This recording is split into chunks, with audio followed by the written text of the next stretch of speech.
चलिए दोस्तों, आज हम लोग पढ़ेंगे पाश्चात्य राजनीतिक चिंतकों का इतिहास। तो सबसे पहले आप ये जान लीजिए, ये जो नोट्स है ये इलाहाबाद में पढ़ाते हैं GN Singh sir. Political science सबसे फेमस टीचर हैं यहाँ के। तो ये उन्हीं का नोट्स है, क्लास नोट्स है, मतलब ऑफलाइन क्लास नोट्स है। तो वही नोट्स हम बनाए हैं, तो उसी को हम पढ़ रहे हैं। देखिए, पाश्चात्य राजनीतिक चिंतकों के इतिहास में सबसे पहले राजनीतिक चिंतकों का जन्म कहाँ हुआ? यूनान में हुआ। राजनीतिक चिंतकों का जन्म यूनान में हुआ, लेकिन इसका विकास यूरोप में हुआ था। यूनानी पहले विचारक हैं जिन्होंने राजनीति का क्रमबद्ध एवं वैज्ञानिक अध्ययन किया। यूनानी चिंतकों में कौन? प्लेटो और अरस्तु का नाम प्रसिद्ध है। इनके बाद कोई ऐसा चिंतक नहीं पैदा हुआ जिसका प्लेटो और अरस्तु से संबंध न रहा हो। चिंतक चिंतन करता है, चिंतन समयबद्ध होता है, समय बदल जाता है तो चिंतन भी बदल जाता है। राजनीति का केंद्रीय विषय राज्य है, अतः सभी राजनीतिक चिंतकों ने इसी बात पर चिंतन किया है कि राज्य क्या है, राज्य की प्रकृति क्या है, राज्य का स्वरूप क्या है, राज्य और व्यक्ति के बीच क्या संबंध है। राज्य और व्यक्ति के बीच संबंधों का अध्ययन ही राजनीति है। राज्य समाज में बनता है और समाज में राजनीति होती है। जैसे जैसे राज्य समाज में स्वरूप बदल जाता है, वैसे वैसे राज्य भी बदलता जाता है। फलस्वरूप राजनीति भी बदलती जाती है। राजनीति एक गतिशील एवं परिवर्तनशील प्रक्रिया है। अब हम आगे राज्य के विकास का क्रम जानते हैं। ये आपके एग्जाम में पूछता भी है। सबसे पहले कौन सा राज्य है? कबीला राज्य है। उसके बाद प्राच्य साम्राज्य, फिर यूनानी नगर राज्य, फिर रोमन साम्राज्य। ये आपके प्राचीन काल के राज्य हैं जिसका समय है प्रारंभ से 5वीं सदी तक।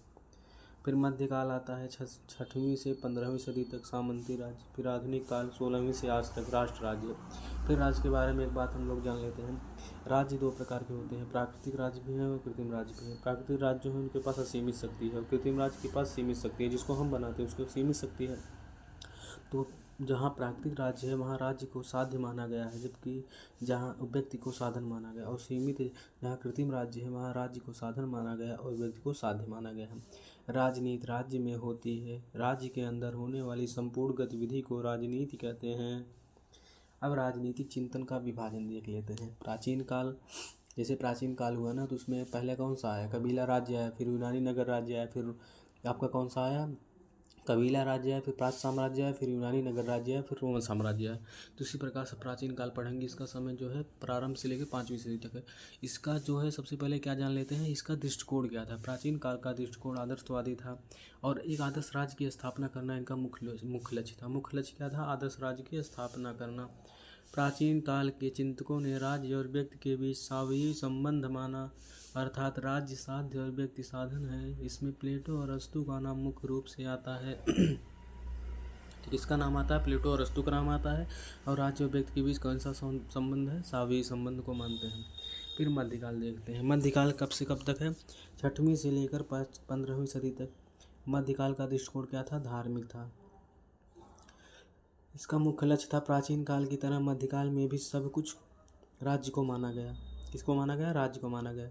और व्यक्ति की स्वतंत्रता को कोई महत्व नहीं दिया गया। इसमें संत सबसे, इसमें अगर पूछेगा भी तो मध्यकाल के राजनीतिक चिंतक कौन है, तो कौन है? संत Augustine, Thomas Aquinas, pope glacial द्वितीय, मर्सिलियो ऑफ पेदुआ का नाम प्रसिद्ध है। यहाँ धार्मिक राजनीति का बोलबाला था, इसलिए राजनीति शास्त्र में इसका कोई विशेष महत्व नहीं है।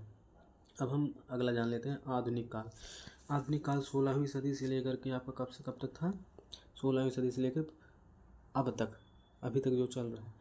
15वीं 16वीं सदी में 3 प्रकार के आंदोलन हुए। पहला कौन सा हुआ? पुनर्जागरण आंदोलन। दूसरा हुआ धर्म सुधार आंदोलन। फिर है व्यापारिक वाणिज्यिक क्रांति जैसे आंदोलन हुए। और मध्यकाल का अंत हुआ, आधुनिक राष्ट्र राज्य का उदय हुआ और आधुनिक काल का जन्म हुआ। इस काल के जो चिंतक हैं, मैकियावेली हैं, हाब्स, लाग, रूसो हैं।